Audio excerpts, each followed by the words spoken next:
எல்லாருக்கும் வணக்கம். கதை பொம்மா வித் ஆச்சி. வாங்க இன்னைக்கு ஒரு குட்டி கதை கேட்கலாம். ஒரு ஊரில் ஒரு பையன் இருந்திருக்கான். அந்த பையனை அந்த ஊரில் இருக்கிற எல்லாருக்குமே ரொம்ப பிடிக்கும். யாருக்குமே அவனை பிடிக்காது. அவன் சேட்டை பண்ணுவான், அவன் இந்த தப்பு பண்ணியிருக்கான் அந்த தப்பு பண்ணியிருக்கான்னு யாருமே எப்பயுமே ஃபீல் பண்ணது கிடையாது. அதனால அங்கே இருக்கிற மனுஷங்க எல்லாருக்குமே அவன் ரொம்ப ஃபேவரட்டாக இருந்திருக்கான். அங்கே இருக்கிற மற்ற பசங்களை காட்டிலும் இவன் அவங்களோட ரொம்ப ஃபேவரெட்னே சொல்லலாம். ஆனால் அவன் பர்சனலாக அவனை வச்சு அவன் அப்பப்போ என்னென்னா எல்லாமே நம்ம ஹார்ட் ஒர்க் பண்ணுறோம், எல்லாமே பார்த்து எல்லா விஷயமுமே பண்ணுறோம். ஆனால் நம்ம லைஃப்பில் ஏதோ ஒரு விஷயம் மிஸ் ஆகுற மாதிரி இருக்குது, ஏதோ சந்தோஷமே இல்லாத மாதிரி இருக்குது. நார்மலாக இருக்கிறவங்க, இவ்வளோ மெனக்கிடாதவங்க கூட நிறைய பேர் சந்தோஷமாக இருக்கிறத நான் பார்க்குறேன். ஆனால் எனக்கு அந்த சந்தோஷம் ஏன் மிஸ் ஆகுதுன்னே தெரியலையே அப்படிங்கிற ஒரு உணர்வு அவனுக்கு அடிக்கடி வந்துகிட்டே இருந்திருக்கு.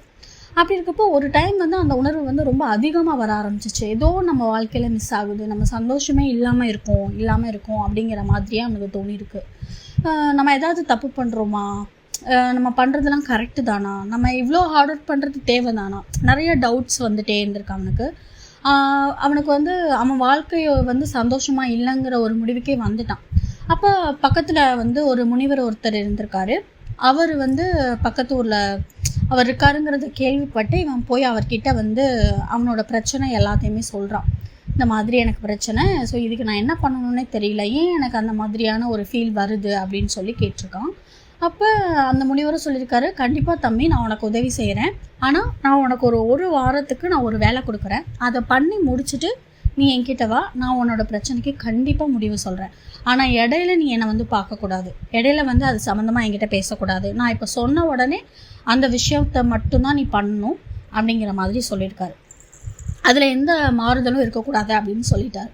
அந்த பையனும் சரிங்க முனிவரே, நான் நீங்கள் சொல்கிறத பண்ணுறேன் அப்படின்னு சொல்லியிருக்கான். அவர் சொல்லியிருக்காரு, இந்த ஒரு மரத்தில் ஆன ஒரு வாளி, அந்த வாளியை அவன் கையில் கொடுத்துட்டு அந்த வாளியில் நீ போயிட்டு அங்கே பக்கத்தில் இருக்கிற ஆறில் தண்ணி எடுத்துகிட்டு இங்கே என்னோட அந்த ஆசிரமத்துக்குள்ளே இங்கே இருக்கிற கிணத்துல நீ அந்த தண்ணியை ஊற்றணும். இந்த மாதிரி நீ ஒரு வாரம் பண்ணிவிட்டு ஒரு வாரம் கழித்து நீ என்னை பாரு அப்படின்னு சொல்லிட்டு அந்த முனிவர் போயிட்டார். ஆனால் அவர் கிளம்புனதுக்கப்புறம் தான் அதை பார்க்குறான். அந்த வாளி ஃபுல்லாக அந்த மரத்தில் ஆன வாளி ஃபுல்லாக ஓட்டையாக இருக்குது. அவனுக்கு தெரியும், அவனுக்கு அந்த தோணும் இல்லையா, அறிவு அவனுக்கும் இருக்குல்ல, எது இப்படி. ஆனால் அவர் என்ன சொல்லிட்டாரு, இடையில என்னை பார்க்கக்கூடாது, அது சம்மந்தமாக எந்த கம்ப்ளைண்ட்டும் பண்ணக்கூடாது, ஒரு வாரம் கழித்து தான் நீ என்னை பார்க்கணும், நான் கொடுத்த வேலையை நீ நிறுத்தவும் கூடாதுன்னு சொல்லிட்டாரு. அப்போ அவன் அவருக்கு வாக்கும் கொடுத்துட்டான், நான் கண்டிப்பாக பண்ணுறேன். இவன் யாருமே அவனை குறை சொல்லாமையே இது வரைக்கும் பழகியிருக்கான். அதனால அவனால் அந்த பழக்கத்தையும் மாற்றிக்கவும் முடியல. ஸோ ஒரு வாரம் அவன் கஷ்டப்பட்டு அந்த பக்கெட்லேருந்து தண்ணியை எடுத்துகிட்டு வந்து அந்த கிணத்துல ஊற்ற ட்ரை பண்ணியிருக்கான். ஆனால் ஒரு வாரம் முடிஞ்சிருச்சு. மறுநாள் அந்த முனிவரை பார்க்கக்கூடிய அந்த டைமும் வந்துருச்சு. ஆனால் அவன் நினச்ச மாதிரி அந்த பக்கெட்லேருந்து கொஞ்சம் தண்ணி கூட அந்த கிணத்துல ஊற்ற முடியல. கிணத்துக்கிட்ட போகிறதுக்கு முன்னாடியே அந்த வாளியில் இருக்கிற தண்ணி எல்லாமே வெளியில் வந்துடுச்சு.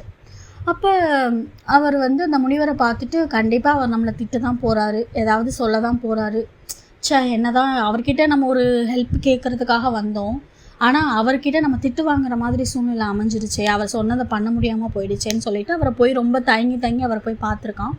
அப்போ அவனை பார்த்து சிரிச்சுட்டு ரொம்ப சந்தோஷமாக அவனை வரவேற்றிருக்கிறாரு.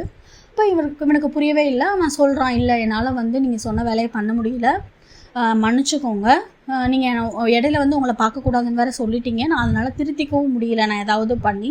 ஸோ நீங்கள் சொன்ன வேலையை என்னால் பண்ணவே அதில் ஒரு பர்சன்டேஜ் கூட நான் அதை பண்ணலை, தண்ணி ஒரு ட்ராப் கூட அந்த கிணத்துக்குள்ளே போகவே இல்லை முனிவரே, என்னை மன்னிச்சுக்கோங்க அப்படின்னு சொல்லியிருக்கான். அப்போ அவர், இல்லை நீ ரொம்பவே அருமையாக பண்ணியிருக்க, ரொம்ப சந்தோஷம் நீ இந்த வேலையை பண்ணதில்லை அப்படின்னு சொல்லி அப்பயும் அவன்கிட்ட சந்தோஷமாக பேசியிருக்காரு.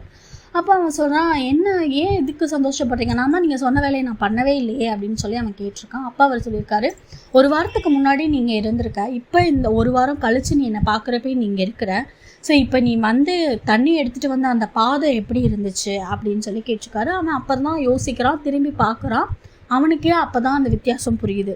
ஒரு வாரத்துக்கு முன்னாடி ஒரு செடி எந்த இதுவுமே இல்லை, ரொம்ப காஞ்சு போய் கிடந்த அந்த இடம், இவன் அந்த ஒழுகுச்சிலையா அந்த தண்ணி பட்டு ஒரு வாரத்தில் அந்த செடியே வந்து நிறைய பச்சை பசேல்னு பூ பூக்க ஆரம்பிச்சிருக்கு. ஸோ அந்த வித்தியாசத்தை அவன் அப்போ தான் நோட்டீஸே பண்ணுறான். நீ என்னை தேடி வந்ததுக்கான பதிலுமே இதில் தான் இருக்குது. நம்மளோட வாழ்க்கையில் கூட அந்த மர பக்கெட்டில் இருக்கிற ஹோல்ஸ் மாதிரி தான்.